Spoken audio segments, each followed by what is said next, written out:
तो हेलो दोस्तों, कैसे आप लोग? उम्मीद करते अच्छे होंगे। तो भाई लेके आया हूँ ध्रुव भाई का वीडियो, जो है भाई बड़ी स्टेटिंग वीडियो होने वाला है। और जो अभी चल रहा है अमेरिका में, जिस स्टीम फाइल्स के नाम से अभी जो चर्चे में है, तो बच्चे को ऐसा मतलब अश्लील, मतलब क्या ही बोले यार, मतलब बोलने में भी शर्म आता।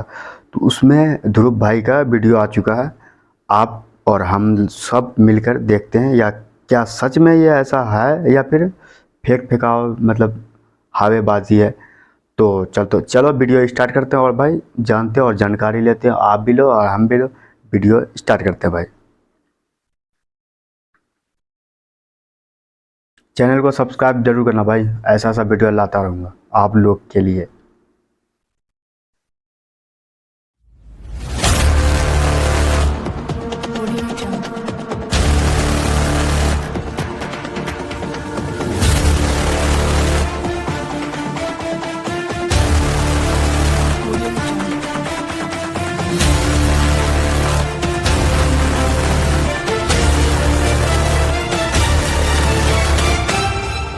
नमस्कार दोस्तों। नमस्कार न्यूयॉर्क भाई। शहर में एक 7 मंजिला घर, इस घर के एंट्रेंस पर दर्जनों नकली आंखें फ्रेम करके लगी हैं। हाँ? बीच के हॉल में एक स्कल्पचर लटका है, एक दुल्हन का स्कल्पचर जो रस्सी पकड़कर झूल रही है। हाँ, और ऑफिस में एक टैक्सी डर्मी करके प्रिजर्व किया हुआ टाइगर बैठा है। इसी ऑफिस के कोने में एक शेल्फ है और इस शेल्फ पर रखी है लोलिता की फर्स्ट एडिशन, एक इनफेमस नॉवल जिसमें एक आदमी एक माइनर लड़की को अब्यूज करता है। ये किसी मूवी का सेट नहीं था। इस घर में डिनर करने दुनिया के सबसे पावरफुल लोग आते थे। वो यहाँ बैठते थे, खाना खाते थे और हंसते थे। कुत्ता है साला। ये सब करते हुए देख उनके ऊपर मौजूद हिडन कैमरास उन्हें रिकॉर्ड कर रहे थे। अच्छा। यहाँ के बेडरूम में भी एक कैमरा लगा था जो बिस्तर के ठीक ऊपर मौजूद था। ये घर था दोस्तों जेफरी एप्स्टीन का। Do you think you're the devil himself? No, but I do have a good mirror. इस घर में डिस्प्ले पर जो फोटोज लगी थी उनमें एप्स्टीन एक फोटो में पोप जॉन पॉल II के साथ, एक में इलॉन मस्क, एक में क्यूबा के फॉर्मर प्रेसिडेंट फिदेल कास्ट्रो, एक में former US president bill Clinton, एक में current US president Donald Trump और एक में सऊदी अरेबिया के क्राउन प्रिंस मोहम्मद बिन सलमान के साथ थे। बगल में ही एक $1 का नोट था जिसमें बिल गेट्स ने साइन किया हुआ था। और यहाँ पर सबसे शॉकिंग बात यह थी कि यही जेफरी एप्स्टीन एक ट्रैफिकिंग रैकेट चलाता था जिसमें इसने सैकड़ों माइनर्स और महिलाओं को अपना निशाना बनाया। मैंने आपको पिछले वीडियो में दोस्तों एप्स्टीन के आइलैंड के बारे में बताया था और कैसे ये अमेरिका का सबसे बड़ा स्कैंडल बना। लेकिन उसके बाद अब 30 जनवरी को कुछ ऐसा हुआ जिसने पूरी दुनिया को हिला कर रख दिया है। यूएस जस्टिस डिपार्टमेंट ने एप्स्टीन फाइल्स ट्रांसपेरेंसी एक्ट के तहत 30 लाख से ज्यादा पेजेस की और फाइलें रिलीज कर दी। इनमें 1,80,000 से ज्यादा फोटोज और 2,000 वीडियोस भी शामिल हैं। The latest release of files related to the paedophile Jeffrey Epstein is shocking in its size and its content. Investigations are now underway in at least 10 countries. In documents में कई सारे और नाम, कई सारी और खौफनाक कहानियां निकली हैं जिन्होंने सबको चौंका कर रख दिया। इसमें presidents, prime ministers, princes, billionaires तो थे ही, लेकिन इस बार नाम आया इंडिया के प्राइम मिनिस्टर नरेंद्र मोदी का, उसका भी नाम सुना है भाई, मोदी जी का, पुरी का और इंडस्ट्रियलिस्ट अनिल अंबानी का। इंडिया के बाहर देखें तो इलॉन मस्क का भी नाम आया है जिन्होंने ट्रंप पर एप्स्टीन फाइल्स को छुपाने का आरोप लगाया था। वो खुद ही इन फाइल्स में फंस गए हैं। आज की वीडियो में आइए जानते हैं दोस्तों इस मुद्दे को और गहराई से। आखिर कैसे काम करता था पावरफुल लोगों का नेटवर्क, कैसे इसे एक आदमी के पास इतना इन्फ्लुएंस था कि दुनिया के अरबपति और पॉलिटिशियंस इसके साथ उठते बैठते थे, और कैसे इसने ना सिर्फ माइनर बच्चियों को ट्रैफिक और अब्यूज किया बल्कि अपनी पावर बढ़ाने के लिए इनका इस्तेमाल भी किया।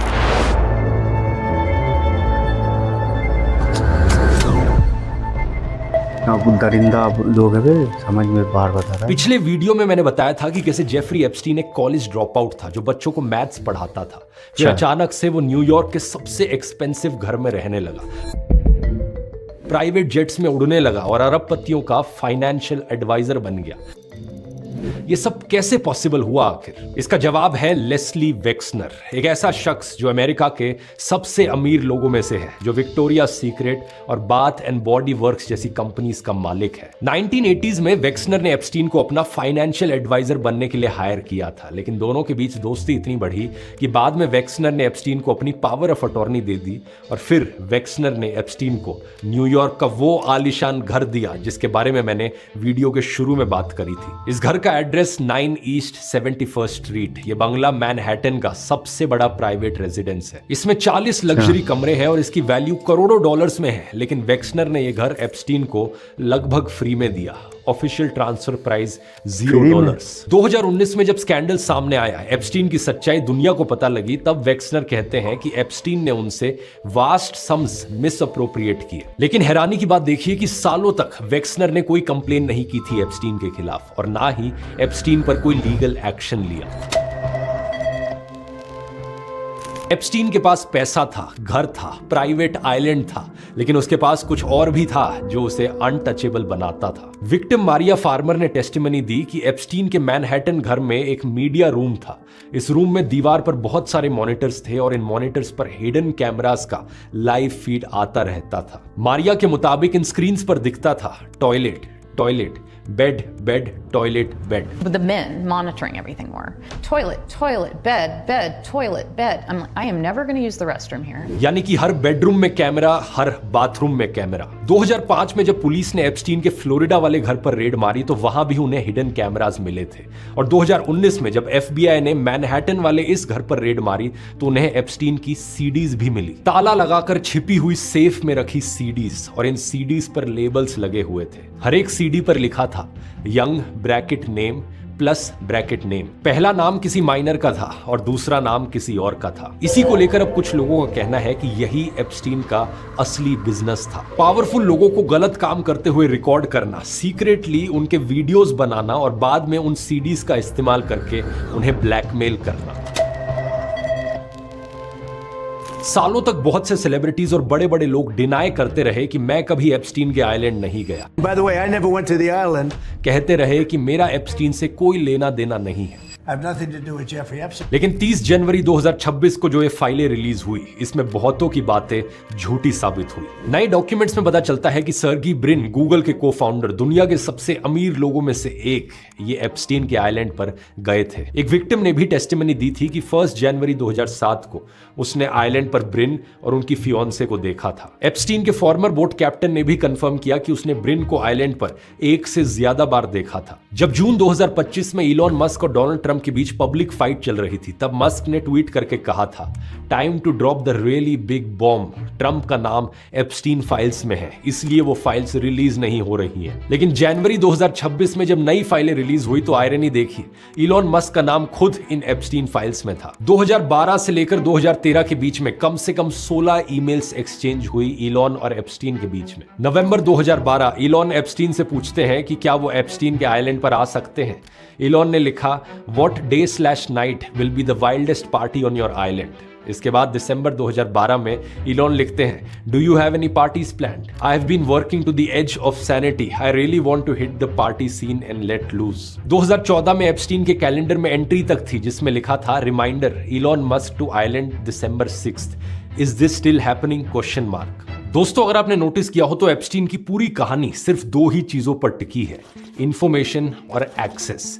जिसके पास सही इंफॉर्मेशन थी, सही कनेक्शंस थे, वो पावरफुल बन गया, और जिसके पास नहीं थे वो सिस्टम से बाहर रह गया। आज 2026 में गेम बदल गया है। आज सबसे पावरफुल टूल है AI, लेकिन प्रॉब्लम वही है, बहुत कम लोग इसे एक्चुअली सही से इस्तेमाल कर पा रहे हैं। ज्यादातर लोग बस चैट GPT में 2-3 सवाल टाइप करके सोचते हैं कि बस यही AI है। मैं पिछले 1 साल में करीब 3 या 4 बार अपनी AI मास्टर क्लास को होस्ट कर चुका हूं। 50,000 से ज्यादा लोग अभी तक इसे अटेंड कर चुके हैं, और पिछले सेशन का जो फीडबैक आया है उसे आप स्क्रीन पर देख सकते हो। 76% लोगों का कहना है कि मास्टर क्लास उनकी एक्सपेक्टेशंस के अबव एंड बियॉन्ड गई। एक एग्जांपल बताऊं तो इस मास्टर क्लास में मैं आपको सिखाता हूं कि कैसे आप बिना एक भी लाइन कोड लिखे पूरी की पूरी वर्किंग वेबसाइट बना सकते हैं। कोई कोडिंग बैकग्राउंड नहीं चाहिए, कोई टेक्निकल नॉलेज नहीं चाहिए। ऐसे ही इस क्लास में आप बिना किसी डिजाइन स्किल के एआई के जरिए एक मदद मिलेगा, हर चीज में आपको ये मदद। और ये तो सिर्फ दो छोटे से उदाहरण है। इसके अलावा आप सीखेंगे प्रॉम्प्टिंग टेक्निक से लेकर एआई से इमेजेस, वीडियोस, गाने बनाना,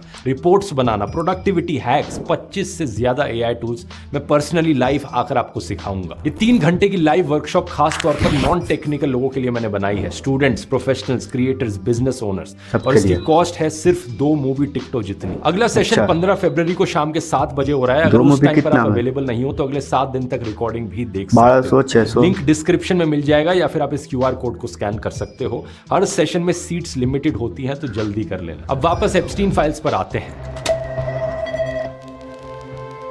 एप्स्टीन केस की सबसे ड्रामेटिक डाउनफॉल की कहानी है दोस्तों ब्रिटिश रॉयल फैमिली के प्रिंस एंड्रयू की। एक विक्टिम वर्जीनिया गिफ्रे ने कहा कि उनको 17 साल की उम्र में 3 बार प्रिंस एंड्रयू ने रेप किया था। एक वायरल फोटो भी है जिसमें एंड्रयू का हाथ 17 साल की वर्जीनिया की कमर पर है। How many times were you trafficked to him? 3 times. How old were you? I believe I was 17. और अभी लेटेस्ट रिलीज में प्रिंस एंड्रयू की एक और महिला के साथ फोटो मिली है। फरवरी 2022 में एंड्रयू ने वर्जीनिया के साथ एक लॉ सूट भी सेटल किया था जिसमें वर्जीनिया को 12 मिलियन पाउंड्स दिए गए। लेटेस्ट रिलीज फाइल्स में भी एंड्रयू का नाम कई बार आता है। 2010 की ईमेल्स। एप्स्टीन ने ऑफर किया कि वो एंड्रयू को एक 26 साल की सुंदर रशियन औरत से मिलवा दे। एंड्रयू रिप्लाई करते हैं कि वो डिलाइटेड होंगे। एक ईमेल में एंड्रयू एप्स्टीन के साथ बकिंगम पैलेस में डिनर करने की भी बात करते हैं। सबसे शॉकिंग बात यहां पर यह है कि जिस औरत ने एंड्रयू को अक्यूज किया था, वर्जीनिया, वो अप्रैल 2025 में आत्महत्या कर लेती है। अक्टूबर 2025 में इसकी वजह से यूके के किंग चार्ल्स अपने भाई एंड्रयू को प्रिंस के टाइटल से हटा देते हैं। इसके बाद उनसे ड्यूक ऑफ यॉर्क और बाकी सारे ऑनर्स भी छीन लिए जाते हैं। अब लीगली वो सिर्फ एंड्रयू माउंटबैटन विंडसर है। इसके अलावा उनको उनके रेजिडेंस रॉयल लॉज छोड़ने को भी कह दिया गया था और अभी जनवरी की लेटेस्ट रिलीज के बाद उन्होंने ये घर छोड़ दिया है। सितंबर 2019 में जब वॉल स्ट्रीट जर्नल ने बिल गेट्स से पूछा था कि क्या उनका जेफरी एप्स्टीन से कोई संबंध है, तो उन्होंने कहा था कि वो एप्स्टीन से मिले थे लेकिन कोई बिजनेस रिलेशनशिप या फ्रेंडशिप नहीं थी। लेकिन न्यूयॉर्क टाइम्स की रिपोर्ट देखिए, 2011 के बाद बिल गेट्स ने एप्स्टीन के साथ कई बार मुलाकात की थी, कम से कम 3 बार उनके मैनहट्टन के घर पर। मार्च 2013 में गेट्स ने एप्स्टीन के प्राइवेट प्लेन में भी ट्रैवल किया था, लेकिन 2011 में एप्स्टीन ऑलरेडी एक पब्लिकली नोन कॉन्विक्टेड ऑफेंडर थे। जब 2021 में जाकर बिल गेट्स का डिवोर्स होता है अपनी पत्नी मेलिंडा गेट्स के साथ, तो उसमें बिल गेट्स का एप्स्टीन कनेक्शन एक मेजर रीजन बताया जाता है। जनवरी 2026 की रिलीज में और भी डिस्टर्बिंग चीजें मिली है। एप्स्टीन ने खुद को जुलाई 2013 में ड्राफ्ट ईमेल्स लिखे थे जिनमें गेट्स के बारे में एक्स्ट्रा मैरिटल अफेयर की अनवेरिफाइड एलिगेशंस थी। हालांकि बिल गेट्स के एक रिप्रेजेंटेटिव ने इन एलिगेशंस को एब्सोल्युटली अब्सर्ड और कंप्लीटली false बताया है। Apparently, Jeffrey wrote an email to himself. That email was never sent. The email is, false. लेकिन एप्स्टीन का नेटवर्क सिर्फ अमेरिका और यूरोप तक लिमिटेड नहीं था। इन लेटेस्ट फाइलों में इंडिया के कई पावरफुल लोगों के नाम सामने आए हैं और सबसे डिटेल्ड कनेक्शन यहां पर दिखा है अनिल अंबानी के साथ। फरवरी 2017 से जून 2019 तक अंबानी और एप्स्टीन के बीच टेक्स्ट मैसेजेस और ईमेल्स डॉक्यूमेंटेड है। 2 मार्च 2017 को अंबानी ने एप्स्टीन को मैसेज किया था, will need your guidance on dealing with white house for India relationship aid defence cooperation. इसी तरह 16 मार्च 2017 को अनिल अंबानी ने लिखा था, leadership would like your help for me to meet Jared and Bannon ASAP. यहां पर जैरेड कश्नर ट्रंप के दामाद थे जो उनके सीनियर एडवाइजर भी थे और लोग अज्यूम कर रहे हैं कि लीडरशिप का मतलब यहां पर इंडियन गवर्नमेंट के ऑफिशियल्स था। मई 2019 में अंबानी पर्सनली एप्स्टीन के मैनहट्टन वाले घर में भी गए थे।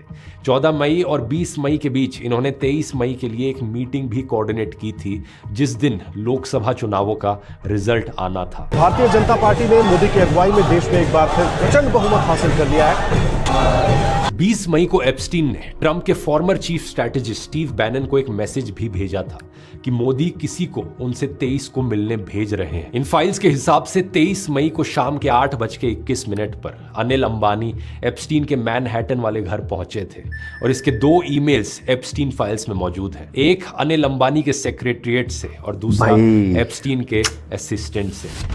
क्या हो रहा है? इसी दिन रात को 12:21 हर पर कोई मतलब एप्स्टीन ने इसमें बैनन को एक लगा हुआ मैसेज है। भेजा था। इसमें लिखा था रियली इंटरेस्टिंग मोदी मीटिंग। और इसी मैसेज में एप्स्टीन बैनन को कहता है कि इस आदमी ने कहा कि no one in Wash speaks to him and however his main enemy is China and their proxy in the region Pakistan totally buys into your vision. दो चीजों पर ध्यान दो आप इस मैसेज में। पहला है G20 की बात करी गई है कि इंडिया 2022 में G20 होस्ट करेगा। और दूसरा, पहले दो शब्द देखो क्या लिखे हैं, हिज गाय, यानी कि अनिल अंबानी को नरेंद्र मोदी का आदमी बताया गया है। इसी दिन रात को 1:05 पर एप्स्टीन ने अंबानी को एक मैसेज भेजा, today was a treat, nice seeing you. और सुबह के 4 से 4:30 बजे के बीच एप्स्टीन ने बैनन को लिखा, His focus wants to be stopping China. I can set. You should meet with Modi. अगले दिन सुबह 10:23 पर एप्स्टीन ने अंबानी को मैसेज भेजा, I think Mr. Modi might enjoy meeting Steve Bannon. You all share the China problem. और शाम को 4:14 पर सबसे शॉकिंग चीज, एप्स्टीन वापस बैनन को मैसेज करता है, मोदी ऑन बोर्ड। ध्यान से इस कॉन्वर्सेशन को पढ़कर देखिए दोस्तों, इसके क्या मायने हैं। एक इंडियन बिजनेसमैन ट्रंप एडमिनिस्ट्रेशन तक पहुंचने के लिए एक कॉन्विक्टेड रेपिस्ट को इस्तेमाल कर रहा था और वो ये क्लेम कर रहा था कि ये इंडियन लीडरशिप की तरफ से है।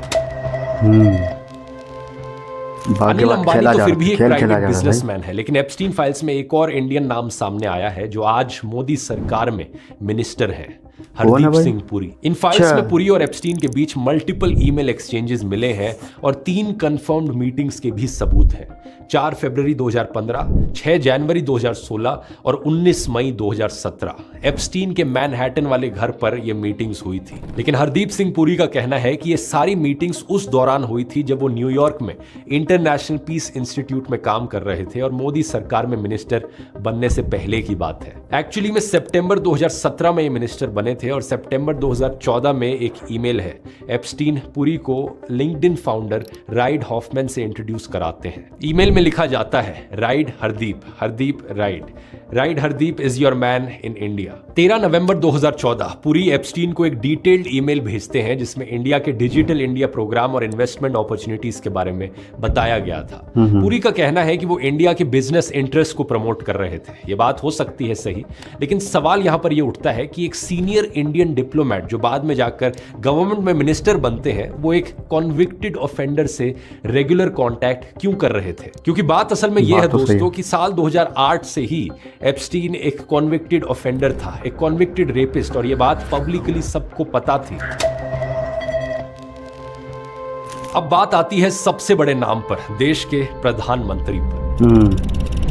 एक्चुअली में दोस्तों नरेंद्र मोदी का नाम एप्स्टीन फाइल्स में डायरेक्टली नहीं है। मतलब मोदी और एप्स्टीन के बीच में कोई डायरेक्ट कम्युनिकेशन नहीं देखने को मिला है, लेकिन दूसरे लोगों से बात करते वक्त दूसरी कॉन्वर्सेशंस में मोदी का नाम बार बार आया है। 6 जुलाई 2017 एप्स्टीन एक ईमेल भेजता है जैबर वाई नाम के इंसान को। रीजन मैगजीन के हिसाब से ये जैबर वाई कतर का कोई इन्फ्लुएंशियल आदमी है। इसमें लिखा था, the Indian prime minister Modi took advice and danced and sang in Israel for the benefit of the US president. They had met a few weeks ago. ...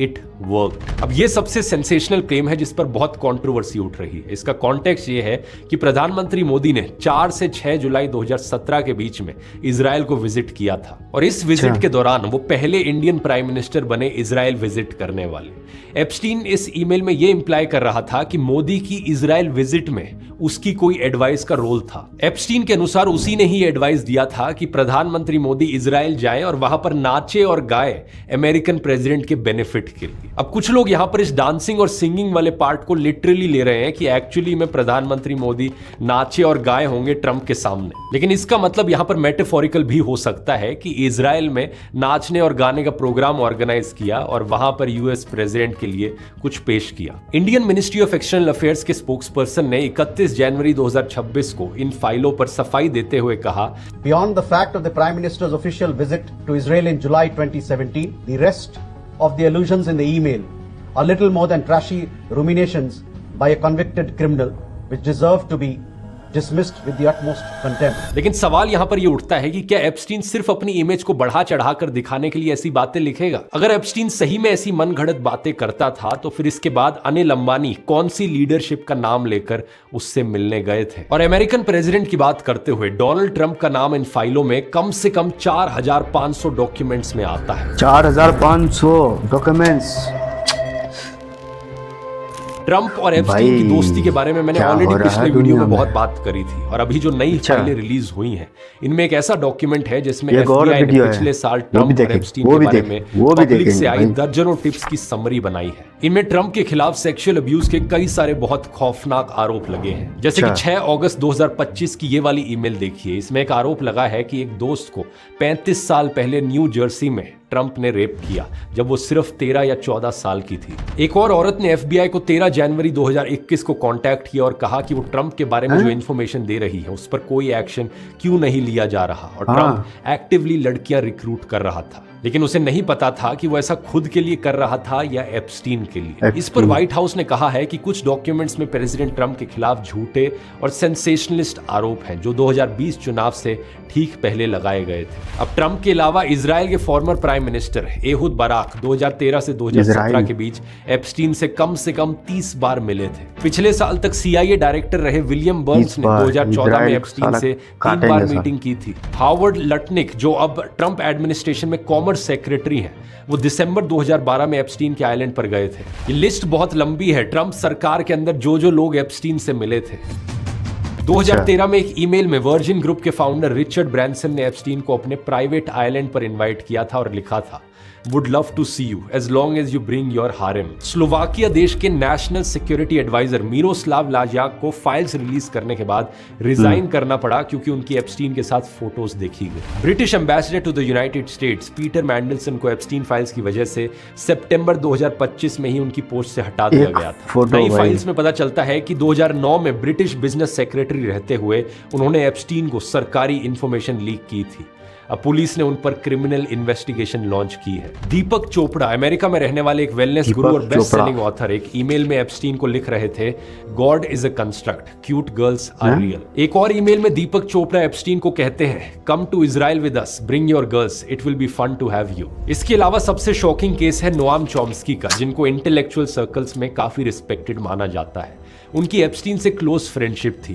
फरवरी 2019 में एप्स्टीन ने किसी को नोआम चॉम्स्की के नाम से एक ईमेल फॉरवर्ड किया था जिसमें लिखा था The horrible way you are being treated in the press and public. It's painful to say, but I think the best way to proceed is to ignore it. इसी तरह से ढेर सारे लोगों के नाम एप्स्टीन फाइल्स में है। एक पैटर्न बड़ा क्लियरली दिखाई देता है। एप्स्टीन की पहुंच हर जगह थी। पॉलिटिक्स, इंस्टाग्राम, फेसबुक में खाली वही दिखा रहा है, हर सर्कल, पूरी दुनिया के ग्लोबल एलीट तक एप्स्टीन की पहुंच थी। लेकिन एक सवाल अभी भी क्लियर नहीं है, आखिर एप्स्टीन को इतना इन्फ्लुएंस मिला कैसे, इतनी पहुंच मिली कैसे? क्या वो सही में अपने मैनहट्टन वाले घर में इन एलीट लोगों को ब्लैकमेल किया करते थे? अभी तक दोस्तों एप्स्टीन फाइल्स के लगभग 35 लाख पेजेस रिलीज हुए हैं। डिपार्टमेंट ऑफ जस्टिस ने ओरिजिनली 60 लाख डॉक्यूमेंट्स आइडेंटिफाई किए थे, तो 40% डॉक्यूमेंट्स तो अभी भी ऐसे हैं जो अभी तक रिलीज नहीं किए गए हैं। सोचकर देखो उन डॉक्यूमेंट्स में क्या क्या और जानने को मिलेगा। और ये भी ध्यान रखो कि डिपार्टमेंट ऑफ जस्टिस ट्रंप सरकार के कंट्रोल में है। जाहिर सी बात है कि सवाल उठेंगे कि क्या डोनाल्ड ट्रंप यहाँ पर खुद को बचाने के लिए कुछ सेलेक्टेड फाइलें लोगों से छुपा रहे हैं। हैरानी की बात यह है दोस्तों कि इतने बड़े ग्लोबल स्कैंडल में अभी तक सिर्फ एक इंसान जेल गया है और वो है एप्स्टीन की राइट हैंड घिस्लेन मैक्सवेल। इसे एक औरत के अलावा किसी पर कोई और चार्ज नहीं लगाया गया है और ना ही कोई सजा सुनाई गई है। जबकि सच बात तो यह है कि बहुत से लोग इस ट्रैफिकिंग में शामिल थे। कई सारी मिस्टीरियस डेथ्स भी हैं इस केस में, जिसमें सबसे बड़ी एप्स्टीन की खुद की डेथ है। असल में ये जेफरी एप्स्टीन की कहानी एक इंसान से कहीं ज्यादा और बड़ी है। ये कहानी उस सिस्टम की है जो पावरफुल लोगों को प्रोटेक्ट करता है। ऑफिशियली हमें बताया गया है कि एप्स्टीन ने खुद जेल में आत्महत्या कर ली थी, लेकिन सवाल यहां पर यह है कि क्या सही में ऐसा हुआ था या फिर एप्स्टीन को मारा गया था ताकि उस नेटवर्क के प्रेसिडेंट्स, प्रिंसेस, प्राइम मिनिस्टर्स और बिलियनियर्स को बचाया जा सके। ऐसी ही एक और मिस्टीरियस डेथ थी French modelling agent John look Brunel की, जिस पर आरोप था कि वो मॉडलिंग के बहाने यंग गर्ल्स को एप्स्टीन तक पहुंचाता था। उसने भी फरवरी 2022 में पेरिस की जेल में एलिजिडली आत्महत्या कर ली थी। AI मास्टर क्लास को ज्वाइन करने का लिंक नीचे डिस्क्रिप्शन में मिल जाएगा। टाइम पर ज्वाइन करना मत भूलना। और अगर आप अब एप्स्टीन की जिंदगी और उसकी इस मिस्टीरियस डेथ के बारे में और गहराई से जानना चाहते हो तो उसे मैंने डिटेल में इस वाले वीडियो में समझाया है, यहाँ क्लिक करके देख सकते हो। बहुत बहुत धन्यवाद। बहुत बहुत धन्यवाद भाई, बहुत। तो भाई ये था वीडियो यार, बड़ी खतरनाक वीडियो बनाया भाई ध्रुव भाई ने।